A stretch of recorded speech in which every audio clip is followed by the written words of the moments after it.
Hello, everyone, and welcome to Sonic Comic Chaos. I'm your host, Silver1. Joining me as always is my co-host, Ian Waffles. Ian, say hi. Hello. And now, I gotta say something at the top of the show. I got a bone to pick. I got some bones. Okay. I got some bones. I'm gonna pick them. So to kind of date when we're recording this, the trailer for Sonic the Hedgehog 3 just came out recently. And in that we hear a certain leitmotif. A certain leitmotif that goes da da da da da da da. Now, I don't know about you, Ian, and I don't know about you, audience. But when Holy I hear shit, that, I know where this is going. when I hear that, my brain goes, "Oh, hey, that's Silver's theme, Dream of an Absolution, one of the best songs in Sonic history." But then it does a second da da da da da da da da, and I go, "Fuck!" Because it's not that. It's fucking Green Hill. It happens every time. Every time my brain goes, and I might know of a future. But no, it's not that. And it's every time. And it's just a horrible, painful reminder that I'm never gonna see Silver in fucking anything. I'm just saying, Paramount. If you put Silver in movie 4 and you do that, but you do the leitmotif, but then it goes da da da da da da da da as Silver shows up, fucking $1 trillion movie right there. The first $1 trillion movie. I'm just saying. And then people will say, why'd they play Green Hill when Silver appeared? Shut up, Ian! Shut up! Here's the thing. Shut up! It's so funny because I heard that song and I literally felt like I became you, and a part of my brain synapsed to Silver. And then I went, oh, that's even sadder. If I felt that, the Silver Ace, his brain must have been like, oh my, and then he has to realize that no, Silver's theme song is just Green Hill. It's the better Green Hill. It's the improved Green Hill. Well, yeah. It's unfortunate. I want to fucking do this podcast now, Chad. Fuck, what am I? Don't worry, he'll be the after credits in movie 5. Jim Carrey will definitely be there. He will not. I cannot believe that they were like, what about 2 Jim Carreys for this one? They instead of Jim Carrey retiring, they got 2 of him. It's kind of impressive. Well, that's the thing. Does Jim Carrey just really, really like these movies? It doesn't really seem like it's he'll just, they gave him a heap load of money. I'm sure they did, obviously. But whenever you see him do interviews for it, because I was looking into it, and he talks about it, he's like, oh yeah, Sonic represents the kid in us all, and then Robotnik is kind of the next generation of people who are always trying to keep the hope in people down. And I wanted to be a character who, I played all these characters before, but I wanted someone who could grow and evolve throughout the movies. And you look at Robotnik and it's his ego. His ego's constantly trying to overtake him. I'm like, I really don't think he's doing a bit. I think he just really likes it. I think the reason he feels so differently about his other roles than how he does to this role is because those other roles require him to what's the word, act. Whereas this one, not so much. So, no, they just say, just do whatever you want, and then he does it. They give him a vague outline, and then Jim Carrey just is Jim Carrey. But anyway, but I'm here to talk about the movies. That would be the funny twist. We title it the Mogul episode, and it's just the Sonic 3 discussion. No, because because the Sonic 3 discussion would actually get views. But fuck. Anyway. Well, I already did the hell of it. We're talking about Mogul. I asked last week, I was like, can we have an arc where the sky isn't exploding? And sure enough, we got it this week, and it's fun. But, of course, before we hop into that, we must, of course, return to Ian and Ace Read Your Comments. The world-famous segment. The universe-famous segment. The True. Multiverse famous segment. We got to work the multiverse in too, Ian. Everyone else is doing it. Of course. We're not late to this trend, right? I would hope not. Anyway, so first up, the missing bits tells me I suck at Sonic Rush. But then they left some very nice words. So thank you, the missing bits. And I don't think I'm that bad at the game. And then from Bluebells Forever, they simply say they forgot about issue 14. Ian, do you know what they're talking about? I do not, but I will take your word for it. And Gomenasai. I mean, we're in the hundreds. What issue 14? I don't know. Anyway, from Green Soda 123. So if Archimedes is Australian Samuel L. Jackson, does that make Locke Morgan Freeman? Okay, God, we can't just group black people together. Okay, can we? Like, what do those two actors have those two actors ever met? I've never seen them together in anything. Have you ever noticed that you never see Morgan Freeman and Samuel L. Jackson in the same room? Suspicious. Ian, don't make those jokes. I don't need people thinking you're serious. Oh, anyway. And then finally from Cartoon Bros Toon Channel 1996. Hi guys, been enjoying your vids. If you could bring one character from the comics back, who would it be? Ian, you go first. I've always said Mina Mongoose. I just love her design. She has a very unique context, which is that she would just be like this character who is just like a pop star, and that could be something that could be tied back into Sonic's origin story of like, you know, Sonic's not in a band anymore, but it could be a fun idea of like, oh yeah, like Sonic met like this pop star girl one time and helped her out, and now for the rest of time she's like, Sonic's the coolest guy ever, and I write songs about Sonic and freedom and the end. Like she'd just have like a fun little existence as like just a part of the world to flesh it out. So and she also just has a great design, both her punk outfit and her pop star outfit, which also means if you used her punk outfit, then you could have her like actually help out because she has super speed as well. So just a lot of like fun things you could do with Mina. And it's not like a big choice of like, oh, I want Scourge because he could be a rival, or Mammoth Mogul. Like I just think she would just be fun to have. So yeah, I think for me the issue I have is like, you know, if you asked me this like 5 years ago or whatever, I would have been like, oh, I want Sally back, you know, but it's like I think, you know, with the way the Sonic franchise currently isn't, we even saw this in Reboot. Like when you're not in the context of Sad AM or Preboot, those characters lose a lot of what makes them special. If you don't replace it with anything. Yeah, so I think honestly, I'd probably go with like a Reboot character, like maybe like that Fish Princess, or honestly, you know what? Does Honey the Cat count? Because like she didn't really have a personality until she was put in Archie, like. Oh yeah, just like her characterization, bring that over to it. Yeah, like where she's like a fashion designer and she's got connections and like, you know, she's all fun and bubbly, but also like she's kind of backstabbing. Like honestly, I'd like to see her come back. Yeah, it'd be fun.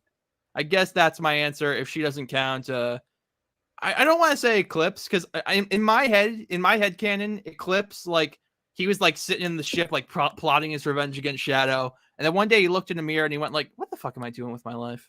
You know, he just like he just put all his doomsday weapon plans away. He just put all his doomsday weapon plans away. He went and he like got himself a job at like he worked for like Breezy, and he like worked his way up till he was like head of security.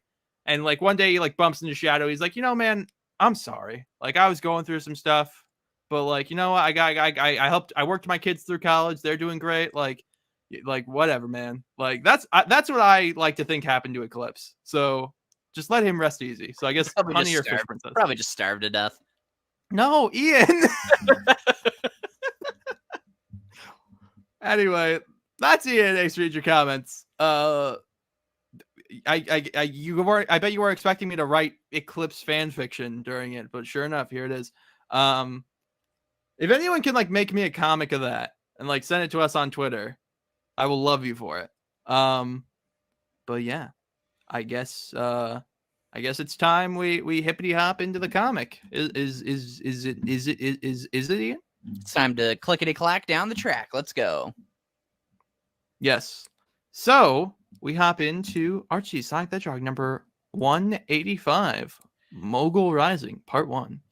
And speaking of Mina, hey, and who do we see at the start of this? It's here's the funny thing. This is how stupid I am. I didn't even remember she was in these stories. And really? And not even in like, oh, like she's like forgettable. Just more like I didn't reread this because I don't reread any of these. So I was just like, oh yeah, we're talking about the Mogul story. And I was like, oh yeah, fuck yeah, Mina's in this.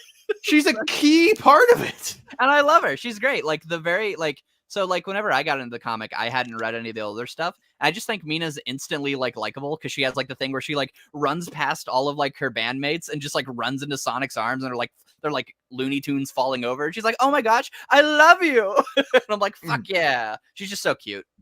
She is. But what was she doing, Ian? Why is she, I'm floundering, Ian, save me. She was off doing like little bands, doing concerts around the world and like spreading hope and joy. So she wasn't burned down with everybody during 175. Yeah. When did we see them leave? I feel like we saw them leave. Yeah, No. they left in like 134 or whatever. Whenever they were like, "Oh, we're going with King," or no, actually, I think it was even later than that. But they were like, "We're going with King Max," and I think we're just supposed to assume that they were doing that off and on, basically. Yeah, well, I know there was. I know they must have. It must have been after 134 because there was that whole arc. Remember where? Yeah, because she's in the romance stuff. She's in 152. So Yeah. So yeah, regardless, but yeah, it was. But yeah, so she's back now. Ash is back, and Ash has a little thing where he's like, "Hey, Sonic." Basically, Mina makes him like him be nice to Sonic, which is fun. Honestly, Ash is pretty cool in this. He was kind of like a whatever character, like in the older issues, but he's fun here. he goes, "You have to understand, I've never been written by Flynn, so I didn't know how to be a good character. It's my bad." So yeah, it's a shame that he's going to like die in a horrible car crash, presumably or something. Because I mean, we know she ends up with Tails, so something's gonna happen to him. Some things just don't work out, you know. I guess, but some elevators just malfunction. All right. But anyway, so mysteriously, might I add. But so yeah, Sonic and him have a talk, and I appreciate that. That Ash is basically just like, "Hey, sorry I was an ass," and I like that Sonic's like, sometimes I can be an ass, and he's like, "Yeah, no kidding." Yeah, and there's even a fun bit where he's like, "Hey, you two go hang out. I gotta help the band get settled in." Yeah, so he's not like afraid of Sonic anymore. Yeah. And then, but yeah, so then they run off to the horrible. So it's funny. So Mina gets back, right? And he's like, "Hey, we got this awesome new city. You want to see?" She's like, "Nah, show me the horrible burnt husk of our old home." Which he does. So, they get back and she's like, "Oh, I wrote a song about Knothole," and he's like, "Well, I guess you can sing it because to remind us of Knothole because we can't look at it anymore." So, well, I like the conversation is like because they go around, and then she's like, "I think this might have been where my house was," which is like I like that anytime like they kind of make it more personal to the characters of like, yeah, like I lived here, it's not just like I generally was at this forest place, but like I like the part where she's like, "Well, I heard about it and I tried to write a song." But, now I don't know if I even really did it justice. And so Sonic's just like, "Hey, well, we'll have to decide that, So he's trying to like boost her spirits, which is cute. But then we cut to Freedom HQ and where they're rebuilding stuff because obviously that got destroyed in 175 too. Well, not completely. It's not a burnt husk like everything else is, but like the roof caved in. Where they do this odd joke with Mighty that so Sonic walks in. He goes, "Hey, Mighty, how you holding up?" And he goes, "Oh, this is a support beam because he's helping fix things." And Sonic goes, I didn't say what. I said how." It's like, what? I think the idea is supposed to just be like to build up the part of the Chaotix aren't really doing very well in general. So he's like, "Yeah, how you holding up?" He's like, "Oh, I'm just doing my work." He's like, "I said, how are you holding up, idiot?" Gotcha. That makes sense because they pretty soon go into Knuckles and stuff. Yeah. Because Mia's like, "What happened?" Sonic's like, "Oh, Knuckles turned evil. His dad's dead. Everything sucks." Like, and then Tails comes in. And again, I literally wrote my notes. It's like it's crazy to think Mina and Tails are gonna get married. Because like they don't like they never interact. Like this is one of like what 3 interactions they've ever had. Like, yeah, for sure. I mean, I guess didn't you say that literally the reason they're together is because like someone thought it'd be funny? Yeah, they just thought it'd be funny. Like, who would he be married to? I don't know. Fucking Mina. There you go. Yeah, I guess. I just. I mean, here's the thing. I'll always be okay with it because it means I get more Mina, and that means that Mina appears more in like the future stories than like Amy's ever gonna appear. She never appears. The Chaotix or whatever. So it's like I get more Mina. Heck yeah. Well, someone had to die to motivate Shadow to be a villain. True. That means I like the idea that Mina married into relevancy. Yeah. You're so right. She so did. Oh, that's great. Oh, anyway. So then Mina says something oddly specific. So basically, that there's actually a cute interaction between Sonic and Tails where he comes in and Tails comes in. He's like, "Oh, hey, we're doing good." And Sonic goes, "Yeah, my man." They high five. And Mina goes, "Oh, yeah, things are so different. Next, you're going to tell me is you two are fighting or something." Yeah, this is easily the worst line in the entire issue because it's just so forced. I'd like to think that Sally told her that like she was on a call with Sally talking about the tour, and so I was like, oh And yeah, Sonic and Tails. this is her way of being like, ha ha ha ha. If any of you ever need to talk to me, your friend, ha ha. Yeah, like I like to think she totally knows what happened, and she's just like fucking with them. That's kind of messed up. I like it. Got to keep But her future husband, thinking. yeah, of course. And then Nicole shows up, and contrary to things to come, her and Mina get along. Yeah, she's like, "You cute girl," and she goes, "Yeah, you too." Yeah, which is fun. And then she's like, "Hey, Mogul wants to see you down at the jail," and Sonic has one of my favorite lines that we've had thus far in the comic, where he looks up at the sky and clenches his hands together like he's praying and goes, "Please let him have a sore throat. I have plans for the rest of the day." Sonic is just, we talk about it every time. He's just so fucking funny in Archie. Oh yeah. Like his one line, like just like the way he's drawn, just how sarcastic he is. Like I think the one of the funniest like not even a Sonic joke, but just like showing like Flynn's just like comedic timing is Mogul gives like this big speech about like, oh, here's how I need you to like let me go, because that's what happens. He's like, oh, let me out of prison, and he says it in like the most verbose way ever, and Sonic only latches on to one word he said. he's like, oh, viva vi, let me out of the blah blah blah. We've reached a stalemate, blah blah blah, and we can negotiate armistice. And he goes, negotiate? Like he just ignored everything he said. Yeah.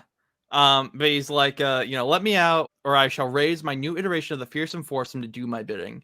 Ian, who are the Fearsome Foursome? Those are the guys. So that would be Lightning Lynx, Predator Hawk, Sergeant Simeon, and but who's the last guy? Oh, the frog guy, Flying Frog. So all of those guys who are like part of the Destructix now, they used to be Mogul's gang, and he called them the Fearsome Foursome. Oh, that's fun. It's like the Sinister Six, but with 2 less guys. Yes. But yeah, so basically, and then Sonic's like, what do you mean a new Fearsome Foursome? And he looks around at the 4 evil villains who are scowling at him from their prison cells. Yeah. And he's like, well, these guys are all locked up too, so you can't do shit, Mogul. Bye. Yeah. But so then Fnac is like, God damn it, like Sonic sucks and I hate him and I wish he would die. And then Mogul's like, well, I can help make him die.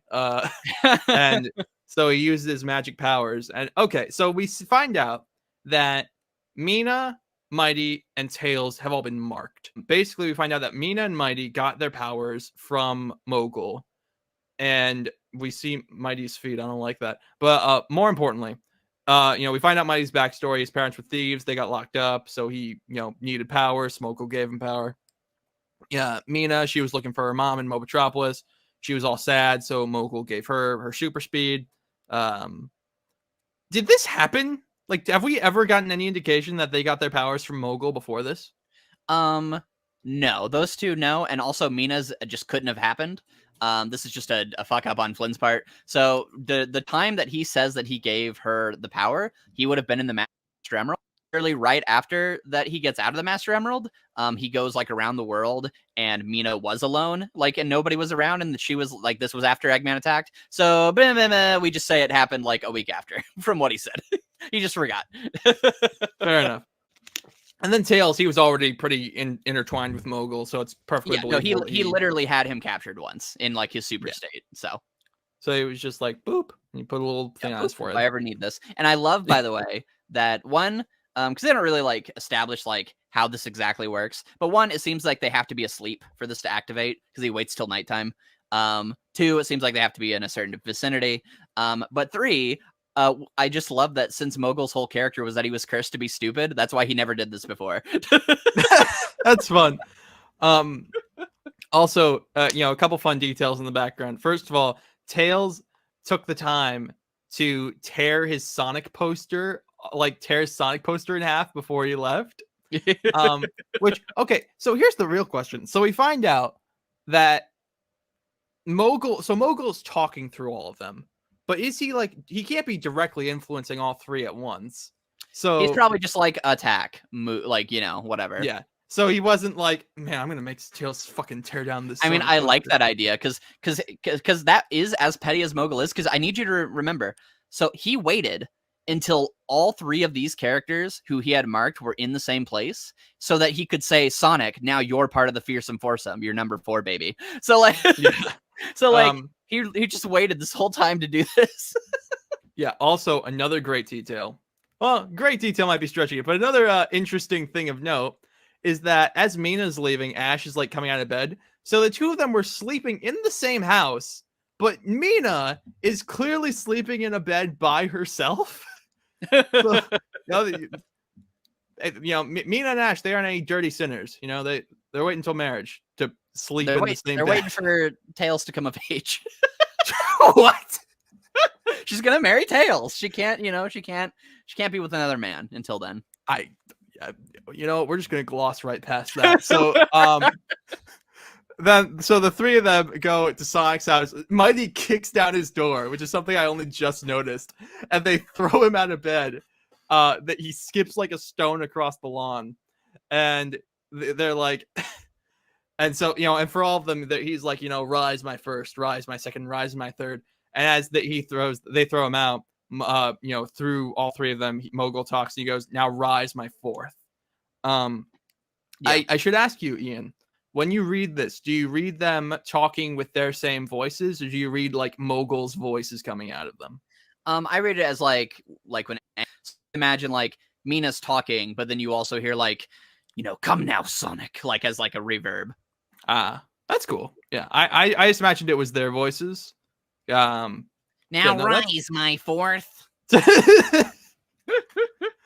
Real quick, I think it's really cool that Mogul's whole character has been like this larger than life, god or whatever. But now I like that we'll get to him playing dirty soon, but already I like the idea of he didn't just like mark them. He marked them when they were like, he talks about them, and he says like, Tails, remember when you were like my captive, or he's like, Mina, remember when you were scared and lost, or like Mighty, remember when you lost your family, how you needed me. Like it makes him feel more like gross, if that makes sense. Yeah, like he's taking advantage of all these people. Certainly, and it's great. I really like it. I agree. Yeah, there's almost like some weird like sick paternalism about it. Yeah, and also it also finally sells the idea that Mogul is someone who is like well traveled and is constantly like setting up plans and like having like backups and stuff. And he just never thought to do this because every time he's ever had to fight Sonic, he's been God, and then he gets locked up. So yeah.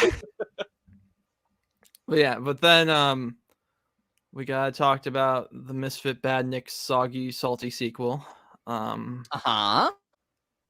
There's a really good joke at the beginning. So audience, you might recall that in some previous episode, I don't remember which one, just go listen to all of them until you find it. Please. Sonic fought Pseudo Sonic. Mike Gallagher came back. He wrote some backup stories, one of which was, hey, when Pseudo Sonic showed up in those old gag era days, he and Sonic never, the joke was that he and Sonic never meet. So, hey, what if we had a B story where the two fight? And the two collide and they destroy the island they're on, which is like the island of Misfit Badniks. It sinks into the ocean. So now all the Badniks are at the bottom of the ocean. Okay. There's a really funny joke at the start of it where a Motobug comes back and he says, sorry, I had to go to the rust room. What happened while I was gone? And they're like, whoa. Yeah. And so basically they're making Pseudo Sonic into a big like kaiju mecha Godzilla monster thing that's going to destroy everything. And the what are they called, Ian? They're not the Down Under Freedom Fighters. 40 Fathom fucking Freedom Fighters, Ace. I'm sorry. Jeez Louise. The 40 Fathom Freedom Fighters. 40 Fathom fucking Freedom Fighters. Say it right. I don't care about these guys, but I don't think anyone is capable of caring about these guys, which is what makes it extra funny at the end of the issue when Sonic shows up and he's like, hey guys, did you like seeing the 40 Fathom Freedom Fighters? Right in. No, he says drop a hook in a line. Yeah, it's like I would bet $20.17 right now that 0 people wrote in. What I love is that this is like we've had like dads dying, homes destroyed, civil war, people are being possessed. And then it's like, hey, everybody, do you want to see the 40 Fathom Freedom Fighters? Like we're in like the baby gag era Yeah. days. Which I mean, look, every once in a while is fun. I mean, it's not because this is whatever. But you might be surprised to learn also, audience, when they reprinted all of these stories in the Sonic Saga series, they neglected to reprint this one. Yeah, which is weird because it's cute. It's cute, but yeah, basically the 50 Fathom fuckers show up, and they're a bunch of like fish freedom fighters, and they fight the robots. And there's just a lot of pages of puns and fighting, and then Pseudo Sonic turns on. He's like, "Grr, I'm big, and nothing's gonna stop me." And then a whale shows up because he was contacted via the PIA, or Plankton Intelligence Agency. You know, they all went to college. And and he comes and he crushes Pseudo Sonic because he's a big whale. And then they crush all the robots into a big cube. This will be important later. Somehow this will be important later. It's fun.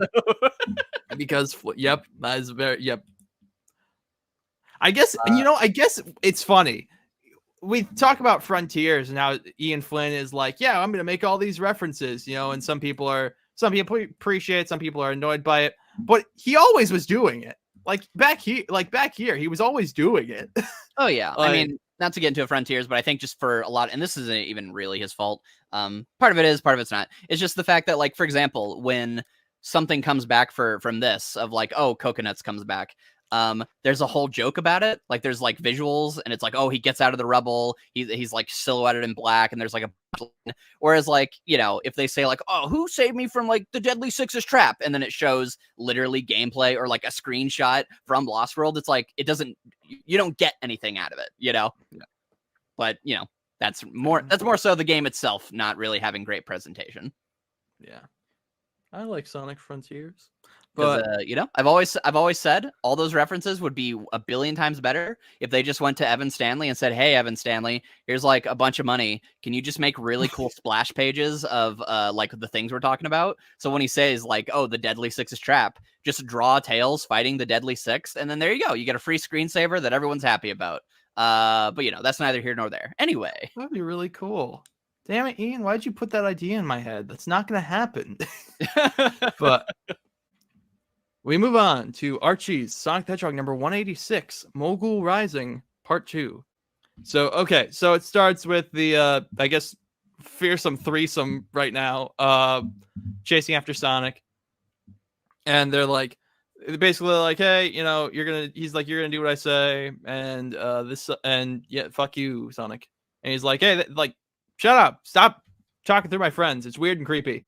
But then, again, Ash continues to be like cool and useful. He tackles Mina to the ground and is like what the fuck? He's like, Sonic, what the fuck is going on? And Sonic's like, hey, you know, weird shit. Give me a sec, I'll explain it. And it's interesting. So basically, Mogul's like, fuck, like the guys I possessed suck and can't beat Sonic, but I feel like Mighty mano a mano has a good chance of taking down Sonic. Like he just has to hit Sonic. I don't know, but basically they're like, yeah, okay. But basically Mogul's like, okay, fine. So these guys can't. So I can't, you know, beat you and get you to do what I want with fighting you. But yeah, that's fine. I have other means of making you do what I want. He has Mina sack Ash and Tails like step on Sonic's foot because Sonic is like restraining Tails. And they all like bolt. And what I think is really funny, what I think shows like kind of some development on Ash's part is so he's like, oh, so Sonic's like, okay, we gotta go talk to Mogul, like, you know, you want in on this. And Ash is like, yeah, of course I want, like, Mina's in trouble, like I need to be in on this. And Sonic like picks him up and runs him there, and they don't do like the mid 2000s like we're not gay joke basically when Sonic picks up Ash, which I think is good.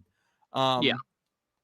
And Sonic goes, now that's been 3 princesses I've carried this week. Yeah. There's none of that, which is good. And he walks in and literally goes, Mogul, you've got some splaining to do. That's literally the line. So that's how you read it. I read it as Mogul. You've got some splaining to do. Yeah, I don't know.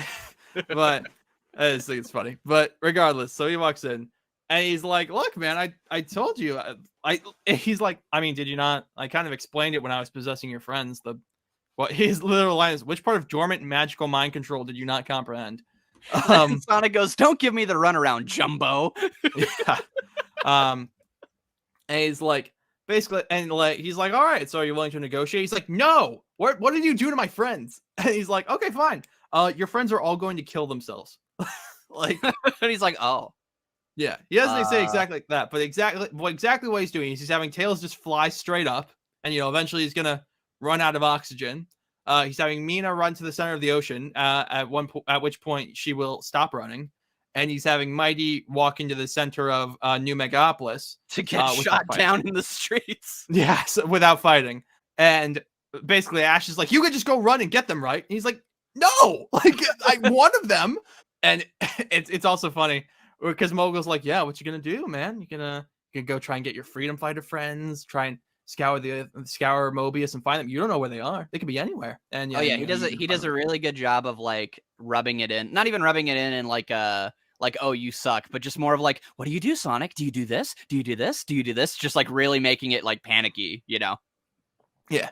And I also think it's interesting is that like the unfortunate truth is pretty much whenever Archie Sonic comes up in like, I guess, popular discussion, although not really nowadays, is like power scaling. And I think it's interesting that like if you actually read the comic, Sonic is not like this fucking like god who can like do anything. Like here. That's just because dumb children like look up like his gag era powers or like things that are just like ridiculous. Like, oh, he got shot into space, and then they're just like, see, he's like multiversal, and it's like, no, literally no. Yeah, no. But I think it's interesting because like, yeah, he's like, yeah, because like, if anyone who's like coming from that would be like, yeah, couldn't Sonic just like go around the universe in a second and find them all? But like, he's like, no, I could get one of them. I could find any one of them.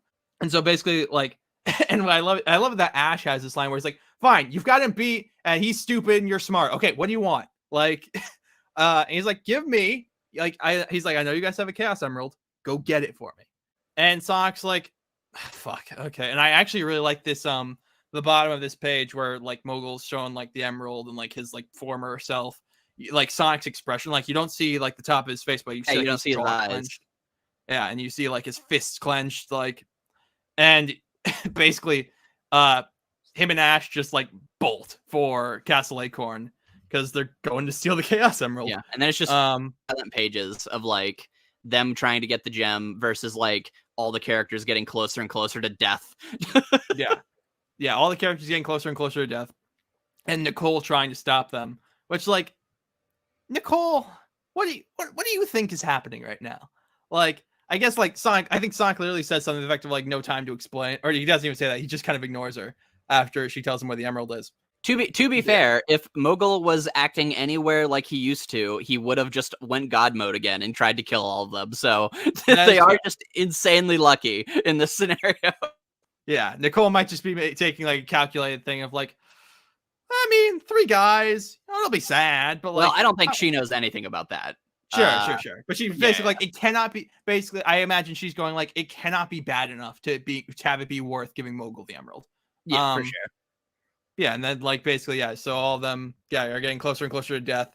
I really love that Tails has like this like breath expression, like the air is getting colder as he goes up. Yeah. It's just a nice little detail. And then there's there's some goons who find Mighty and they like shine their spotlights on him. Yeah. And then, once Mo gets the emerald, Tails flies back down. Mighty beats, knocks those goons off their like vehicles, and Mina turns around. So basically Nicole's like, "What the fuck are you doing?" And then Ash is like, "I'll tell you what we were doing." And everyone's like, "Okay." And Sonic's like, whoa, everyone just chill the F out. And then Mogul picks him up with his like psychic god powers and like holds him in place. And he's like, and Sonic's basically like, "Oh, fuck." Well, he also blips Nicole out of existence. He does do that. And basically he's like, Mogul's like, "Okay, we're done. I'm leaving." And you can even see in the background, the villains are like, "What?" Yeah. And he's like, look, every time we are in this situation, something happens and I end up on my ass. So no, I'm not. No, this is not happening again. You stay here. I have my god powers. I'm leaving and I'm never coming back. But you will never know a moment's peace for as long as I live. And guess what? I'm immortal. Yeah, exactly. Well, and continue. Yeah, he's like, guess what? I'm immortal, so I can torment you for the rest of your life, and then do all my crazy shit after you're dead. Like, yeah, which is great because like I don't know, like the way he frames it, it doesn't feel like he's lost. You know, he's framing it as like, and also what I like is like, so the idea is like, oh, he's figured out that he's basically in a comic book where he's the bad guy and he can't win, right? But I like that in universe, he literally was cursed to lose. So as far as, and then he killed God and it happened again. You know? Yeah, no, it's pretty great. I really like it. It makes sense that he would come to these conclusions, basically. Certainly. You know, it's great. And you know, it makes it makes it, and it very much makes Mogul a more interesting character moving forward. Because, and actually, it contrasts him against Robotnik really well. Because basically, both him and Robotnik are two antagonists who figure out that Sonic has this plot armor. And Mogul's thing is like, okay, I'm just not going to fight Sonic. I will create machinations around Sonic, and if Sonic happens to die, good. He probably won't, though, so I'm just going to fuck with him. Like, as we'll see in the next couple issues. Whereas Robotnik's whole thing is, I need to find a way around the plot armor. Like there's like he's like this chaos factor that I need to like write a formula for, which I think is just interesting. It's like, it's why he like lets his friends go. Basically, like, you know, everyone comes back home and Sonic's like, hey, you know what? We're going to be okay. Like, we'll figure it out. And, you know, they watch the sunrise and it's all cool.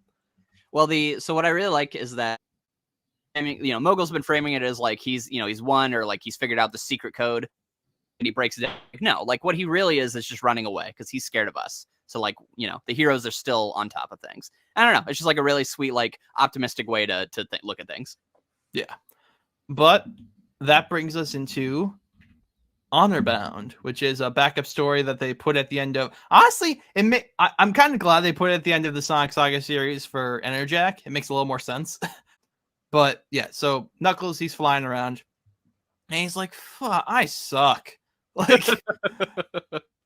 Like, God, like my dad's dead because of me. The place is ruined because of me. I can't face my mother. I can't face anyone. Like, yeah, I can't face kneecaps. Like,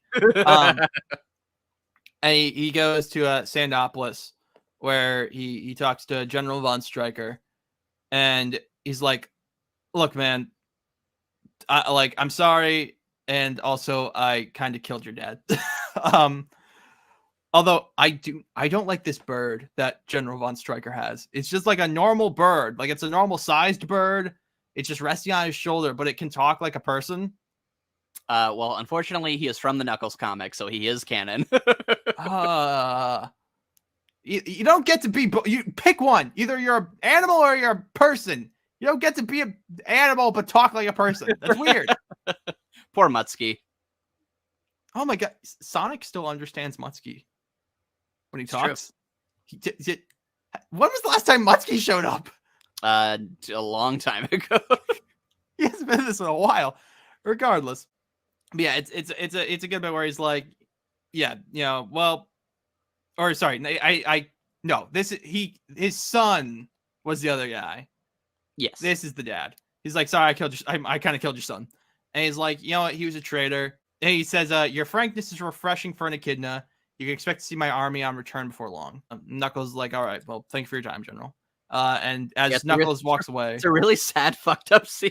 Yeah, as Knuckles walks away, Stryker, like, you know, silently weeps, mourning his lost son. So yeah, fuck, man. The Chaotix are on the Shrine Isle with Master Emerald, and basically like, God, like, what are we gonna do about Knuckles? Like, and Knuckles is like hiding in a bush. I think he's like waiting for them to go away, right? Yeah. And Rouge shows up and it's like, look, shut up. Like, it wasn't your fault. Like, just go, like, be with your friends. Like, basically, right? Again, it's been a couple weeks since I read this story because I read it in the Saga series. But Oh yeah, I yeah, don't. yeah. Yeah, she And basically she just tells him it's not your fault. But also like being like hiding and going back to the old ways is just like insulting Locke's memory. It's not like, living up to it or whatever. Which kind of snaps him out a bit. yeah, so he goes to be with his friends, and then he's like, "Hey," Rouge, like, "Thanks," and she's like, "Oh, don't mention it," and she's like, "That fucking idiot! Oh, I'm gonna trick him so good in a couple arcs. It's gonna be Yeah, and then great." it never happens. Does it not in Knuckles Returns or whatever that arc's No, called? this literally never comes up again. Well, damn. So that's why I think it's like I really like the story, but I just wish that last moment didn't happen. Because one, I just like it better if Rouge is completely sincere, and two, not even for shipping, but just like it just makes the scene more pleasant. Whereas like now it's got this twist of like, she's evil, but then it never comes back. I mean, I guess I don't really mind it just because Rouge is evil in Archie Sonic. Yeah, in, like, but I mean, reboot. like the scene is supposed to be like sweet of like, oh, she's got, she does care a little bit, but now it's like, yeah, she cares a little bit, but also not. Yeah, But so it kind of like kills the vibe. yeah. Also, good story. Moving on to Archie Sonic 187, Sonic the Hedgehog versus everyone. Well, almost. Which, not really. I mean, it's a lot of guys, but anyway. Well, I love that if you showed that to a Sonic fan, they'd be like, I don't know who the fuck any of these people are. Yeah. Well, fun fact, I stole this title for an episode way back for the Champions arc, which also isn't Sonic versus everyone, but I feel like is more in the spirit of Sonic versus everyone. Regardless, I also noticed in these little bubbles, well, a couple of interesting things. First of all, this is not drawn by Tracy Yardley. It is drawn by Matt Herms. Yes. And I really like his art style. It's really fun. Yeah, I like how pudgy everyone is. Yes, everyone's very pudgy. Everyone's very cute. And in the bottom of these bubbles, Sonic and Sally are like awkwardly like have their. I think Sonic has his arm around her. It's kind of hard to tell. That's fun. He also drew the last two issues, but Yardley did the layouts, so they were basically already drawn. He just kind of filled it in, I guess. Gotcha. But yeah, so Rouge and the story's called Mr. Popular. And so basically Rouge and they're at Casinopolis. Casino Night Zone from Sonic 2. Yeah, which we seen that since like the first 4 issues? Like has it come back at all? It is not a PMX the gag era. But yeah, so basically, what a callback. Yeah, but so and speaking of callbacks, who is working here but Scratch and Grounder? Yep. And Coconuts. And the robots from the Robo Hobo Jungle from Mecha Madness. Yeah, and the he also like as part of this is the what's it called? The bottom of the bear grill. Yes, the bottom of the barrel bar grill. So I guess we picked a good time to do Mecha Madness. Yeah. But yeah, so they're here because they're basically like, look, Mogul is doing casino shit now. Like that cannot be good. Like, like this is a front for something, right? But it's also funny because Coconuts comes and goes, your investors meeting is ready, sir. What can you imagine? And it turns out to be he's meeting with villains. But can you imagine Mogul going into a room full of like legitimate businessmen and going like, well, profits are up 12% this quarter. We had a couple setbacks, but like things have really happened since yesterday. Yeah, like if we actually talk business, it would be very funny. It's even funnier if they're just like they're like actual men. They're not even like they're like just normal. They're normal overlanders. Yeah, it's just like it's like that fucking scene from the first Spider-Man movie where they like tell Norman Osborn he's being kicked out of the company. like just a bunch of white men in business suits, and they just go, Mogul, you're a has-been. In fact, you're literally ancient. You should be extinct. And he goes, but I built this company. Yeah. Out, am I? Oh, god damn it. But anyway, so yeah, he goes to the back, and basically Coconuts is like, So Grounder is talking to Coconuts, and he's like, "Oh man, this is great. Like we all like have shitty jobs, but like you're like the Mogul's personal assistant." He's like, "I was supposed to be the leader of Robot Uprising, and now I'm a literal butler monkey." But yeah, so Mogul goes to the back, and By the way, I love that Grounder isn't just working; he's a cook. Him and what hands? Yeah, I just thought of that. It's like, why? What is he? You know, I mean, I guess his hands would be good blenders. But so Mogul goes into the back room, and who's there waiting for him, Ian? Oh my gosh, is that Sleuth Doggy Dog? Oh, Hey! Yeah, that's pretty good. Yeah, along with Bean, Bark, and Fnac, who are not quite yet the hooligans, because the three of them don't like team up at all in this. No. And so, yeah, Snoop Doggy Dog tries to like puff out his chest a bit, and basically like Mogul's like, "Look, you came here," and he's like, "Oh, you left us for dead at some point." And Mogul's like, "Look, you came here. You're gonna take my money to do what I'm telling you to do. Why are we doing this whole bravado with whatever?" And he's like, "Look, you all don't like Sonic, and I don't like Sonic." And so the exact line is, "I'll pay handsomely for the shoes of Sonic the Hedgehog. It's up to you if his feet are still in them." Which is an iconic line. Yeah, it's something. It's kind of like, it's like a, you can imagine a similar line in like a Spider-Man comic for like, "Oh, bring me his mask," and whether or not his head is still in it. But it's different when you're talking about feet for reasons I don't think we need to get into. Although I do think it's really funny. It would be really funny if they went up to Sonic, they're like, "Hey, so he wants your shoes for something?" Like they just completely like misread the situation. I mean, that sounds like something Bean might do. Yeah, so he's like, he wants your shoes. I mean, like, you want, like, we'll cut you in for like what, you want, like 20%, like, and we'll split, like. So stupid. Anyway, then we cut to Merlin and the three Mogul marked people, Knuckles and Sonic, and he's casting a spell to like clear any for lack of a better word, taint off of them. Indeed. Because basically, the three of them were marked by Mogul. Knuckles was Enerjack. We want to make sure that's all wiped out. And Sonic touched the Master Emerald and absorbed its power when it was cursed by Finitevis. So better safe than sorry. Let's just get him too.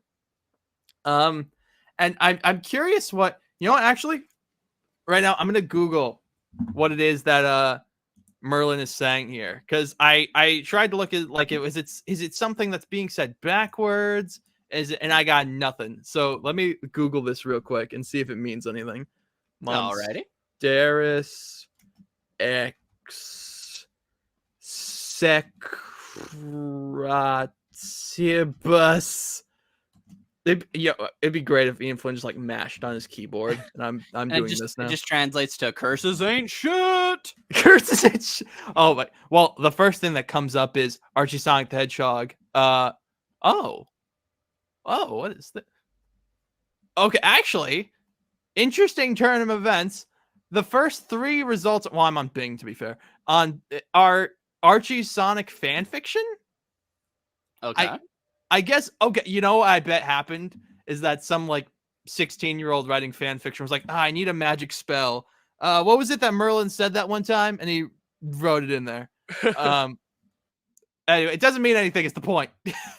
I thought it might be, like, Latin for something. It's nothing. You and I both just wasted our time, audience. How do you feel? And somehow, this is probably Ian Flynn's fault. I mean, he wrote it. It's definitely his fault. Yeah, it's literally Ian Flynn's fault. Fuck! But yeah, so Merlin, who, again, I feel like we need to reiterate, people, Merlin is, without any execution, literally a god now. People, when they are, like, making exclamations, invoke his name. Well, exactly, they invoke the Neo Walkers, which he is one of. And he's like, hey, I think I'm just going to go on a road trip, just a meditation. I'm going to go do some Neo walking. Yeah, some Neo walking. Wait. Christopher Neo Walken. Is that anything? Does this mean anything to you, sir? This is so stupid. People listen to this. Anyway, What is Merlin? Merlin's doing something. I forgot what exactly. He needs to be closer to the Chaos Force so he can meditate. I think he's just meditating. I don't know. Point He is, can die and become God. I guess. Point is, Sonic and Sally, they have a cute conversation on the edge of the ruined knothole. Sally literally invited him out here so they could like angst together, seemingly. Yeah. He literally says like, so why do you want me out here? Get lonely on memory lane? And she goes, yeah. And there's actually, I really like this panel where she like does a cool backflip. I just like how that looks. Yeah. She's like, Sonic, then, wink, wink, nudge, nudge. I might be offering some vibes of like personal intimacy. And he's like, you bet, girl. And then they start holding hands and it's cute. it is very cute. And he's like, yeah, it's cool. So basically she's like, look, I went through a lot of shit. And he's like, yeah, we all went through a lot of shit. Like, you're fine, Sal. And he's like, oh, you're not even mad at me about like, the slap. And Sonic has a good line where he goes, oh, come on, Sally. All you did was break my heart. I got over it. But he's like, no, we're cool. We're still friends. And she's like, oh, well, it's good to have you as friend. And maybe and then Bean destroys my ship by throwing a bomb. He literally throws a bomb at my ship. Take from that whatever you will. And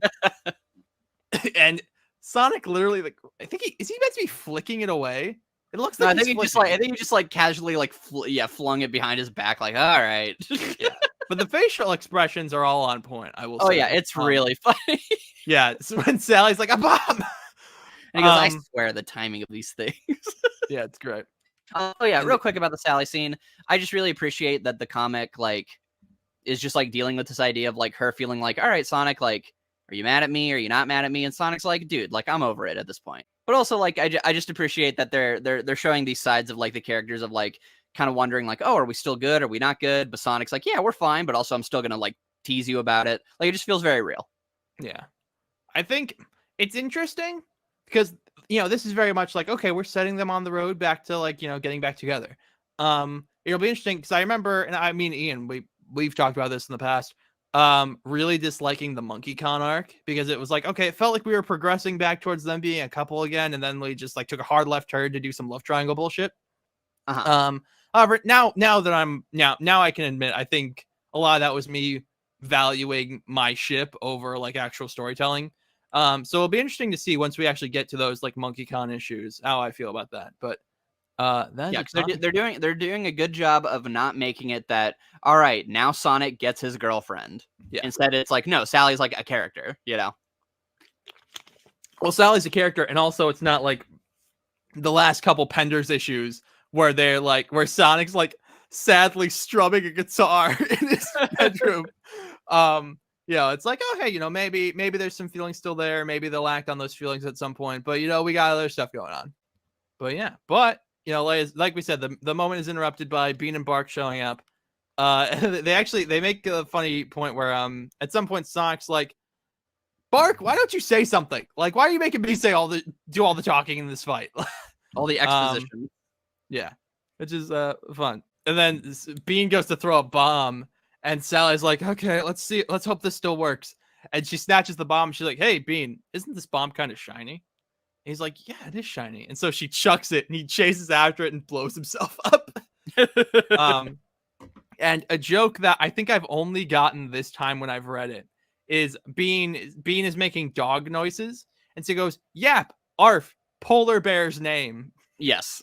So he doesn't say Bark. That's great. But yeah, so while Sonic's paying attention to that, he gets sucker punched by Bark into the Destructics. They all like circle him. And then I got a burp.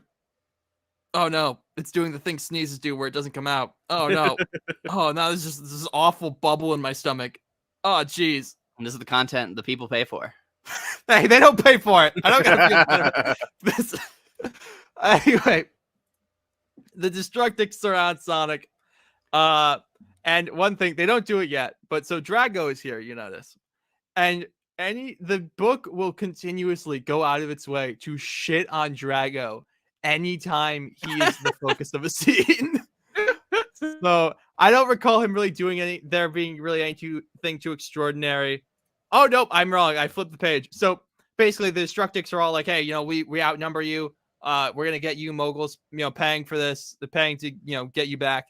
And Lightning Lick says, we've suffered enough indignity at your hands. And Drago goes, yeah, especially me. And Sonic goes, you know what, Drago? Get used to it. And he like dodges out of the way so the monkey punches Drago. it's great. I also like that Sonic is still capable of. I do like that Sonic is still capable of tornadoes. Yes, that is cool. But then Bean and Bark are like looking on it, and they're about to jump into the fight, and Sally's like, okay, look, you're getting paid a lot of money, but like Mogul doesn't have like royalty money, I assume. So you two help me, help Sonic, and we'll reduce your sentences, and you'll get a lot of money. And they're like, and I actually really like this bit where Bean and Bark look at each other, and they're like, well, easy money is easy money. And so they hop in to help Sonic. It's also another example of Bean might not actually be as crazy. Yeah.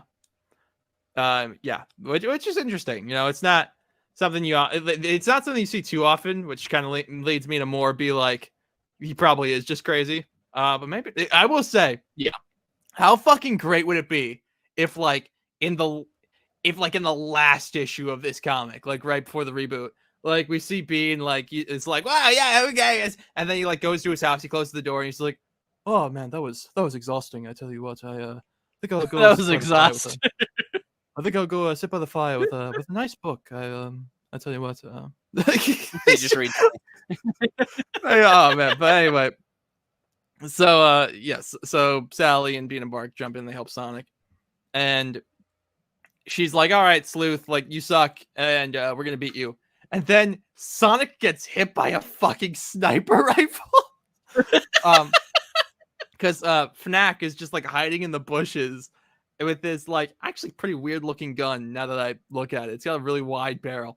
And he just nails Sonic in the back. Sonic has like smoke coming off of him. But what's great is, so he gets shot in the back, and Sally's like freaking out, and Fnac is like, hey, don't worry, he's just stunned. What? Just shoot him! What are you doing? And he says like, oh, it's more. Say. Yeah, he's like, it's more interesting that way. Like, sure, whatever. This is the real Sonic plot armor. I guess. Well, maybe Mogul hands out pamphlets now. Maybe this is like his new thing, where like all of it's like, guys, don't try to kill Sonic. I know it sounds counterproductive, but I swear, don't try to kill Sonic. And all of them are like, we've actually all had a really hard time killing Sonic too. So I guess the money's still green either way. Like, yeah. I mean, I just like to imagine that they're all just assholes enough that they would rather turn Sonic in alive than dead. That's fair. Yeah. And then Bean and Bark are like, well, I guess the other guys won. So sorry, Sally, we're not working for you anymore. And there's another fun bit where, so basically in the last issue, when they all broke out, Fnac was like, hey, you know what, Mogul, you get one free job from me for helping us get out of prison. And that carries over into this, where he's like, this is the free job. And he's like, hey, Sleuth, you take everyone back. I'm going to stay here and take care of the princess. And Sleuth Dog's like, hey, but I want to take care of the princess. He's like, hey, look, I'm doing this job for free. This is my tip. Which is fun. And he's basically like, and Fnac is kind of sadistic. I don't know if we've ever really seen this side of him. Usually he's just like a hired gun. But I mean, I guess Sally did knee him in the balls. So, I mean, that does some things to a man. And he's like, all right, you got 10 seconds to run. Because Freedom HQ is in the background. It's like, do you think you can make it there in 10 seconds and go get your freedom fighter friends? And the issue ends with them going 10, 9, 8. And then the issue ends. Yeah, which is a fun idea. Yeah, good stuff. My last note for this issue is literally just Drago ... That's great. But speaking of Drago, he also shows up in Sonic the Hedgehog number 188, beating the house. I love the cover for this one, where it's like the silly Sonic silhouette on the wall, and then he's just like fucking pissed walking forward. Yeah, it's pretty good. But so this issue opens up with Sonic. He's in chains. He's like, oh shit, I gotta get back and help Sally, like, because he does the like last time on Sonic the Hedgehog, in his like internal monologue. And then we cut back to Sally, and she's running from Fnac, and she gets in through the secret tree stump entrance. She like gets a shortcut. into Freedom HQ, and she runs into Amy, and Amy is great in this whole issue. Oh yeah. So she gets in there and she's like, "Okay, he's on my ass. Who all do we have?" And Amy's like, "It's kind of just me." And so he goes in the tree stump entrance. He pops up and he tries to shoot Sally, and Amy just from behind him just fucking whacks him out of the base. And the line I really love is Nicole calls in. She goes, "Sally, something wrong over there?" And Amy goes, "Nothing I can't handle." Yeah, she looks really cute, like her little sadistic smiles. Oh yeah, I love her in this issue. Yeah, and so Sally's like, "Okay, we got to go after Sonic." And there's a scene where the what were they called? The Super Special Sonic Search and Smash Squad, or I guess the former that are like tormenting Sonic. He's like, "Guys, shut up! I beat you when I was 8. Like, this is ridiculous." And then we actually get a scene that you talked about, Ian, a while back that calls back to Endgame, where Sleuth is like, "Hey, shackled or not, I don't like this. Like, I want to get paid and leave." Like, yeah, you can fight everybody here. Yeah. And who knows? I'm sure they also probably think like turning Sonic in alive will get them more money. Sure. Oh yeah, by the way, I do like that this one line with the 8-year-old thing makes it so that the gag era might have like the reason it's so ridiculous is that it's like from when Sonic was a kid, so it's kind of more exaggerated. That's kind of fun. Yeah, that is fun. And then we get another then twice on one page. So basically, Coconuts is like, "Look, Mogul will get here and pay you when he's ready." And then Drago starts to go like, "Hey, listen here." And Sleuth just goes, "Shut up, Drago." Anyway, and then again, and then later on that page, he's like, "Yeah." Drago's like, "Yeah, walk away, you little monkey." And he's like, "Shut up, Drago." Yeah, no, it's really good. I just love to keep shitting at Drago. And they're like, he's like the monkey could take you. Fuck, shut up. Yeah. Yeah, and I will say throughout the casino we get a bunch of like background characters. I assume many of whom are references to things I don't know them. So, actually wait. On this picture in the background, is this Nikki from the Sonic manga? It's the scene where Sonic and Sally run into Jeffrey. No, he doesn't have glasses. Never mind. But it's like a Sonic-looking guy with like a weird like vest and a hair tuft in front of one of his eyes. Huh. Yeah, it's oddly distinct, but I can't think of what it is off the top of my head. But yeah, basically, Amy and Sally, they run into Jeffrey and Rouge, and so they bust in, they free Sonic, but not before Bean and Bark, or not Bark, just Bean. He's talking to Sonic and he's like annoying him. And he's like, "Hey, why are you so fast? Why are you blue?" And then he goes, "Are you and the princess gonna marry and have mutant hedge squirrel babies?" And then there's just a silent panel. Where Sonic is like, "What the fuck?" But it also no, Bean, because that would require their kids to be interesting in any way. So they will not. But yeah, so they bust in, they free Sonic, they start fighting. But hold on. Yep, Sally is in fact kicking Drago on this page. And his head is like a 360. Yeah, Scratch and Grinder are like hiding behind the table. They're like, "Oh god, what? I miss the days when Amy was a damsel in distress. What the fuck is this? She has a hammer?" Like, yeah. So then they're like, "All right, let's go." But yeah, and then they're like, "All right, let's go get Mogul." Spend 1 year in the Robo Hobo jungle. Yeah, but they're like, "All right, let's go get Mogul," and Mogul is like, "Oh, what are you guys doing in my establishment? This is ridiculous." "Oh, and Sonic's like, "Yeah, you hired these guys to kidnap me. Like, what the fuck?" And then what we didn't mention was in the previous scene, Rouge pulls Sleuth aside and is like, "Hey, look, Mogul paid me off. Here's the plan." And so when so Mogul's like, "What? I had no idea anyone kidnapped you. Sleuth, what is the meaning of this?" And Sleuth goes, "You've gone," like, basically it's like, "Yeah, you've gone soft. It sucks. So out of the bar and grill, we've been running like this weird like bounty hunting situation." And Sonic's like, no, that's not what happened." And then Mogul's like, "Oh, really? Do you have any proof?" He gets down real close. He's like, "Do you have any proof of that?" Yeah, do you have any proof beyond a full confession? Yeah, and they're like, "No." And he's like, "Well, I guess and then he's like, well, I guess we're done here. Oh, and I'll send you the he goes, oh, I'll send your brother an invoice for the repairs, princess. And then they're like, ah, fine, I guess we'll leave. And so they go and they're riding off in the cylinder, and Sally eeps, and I don't know, is it because Sonic jumps up on the cylinder? Yeah, he's like running to his, which I think is cute. It's funny. It is cute. Like, I just like those little things of like just her reacting. It's like, oh shit. Yeah. And then yeah, he's like, yeah, thanks for coming to my rescue. I'm not used to being rescued. And then he's like, and thank you too, Amy, because she gets all pouty. Yeah.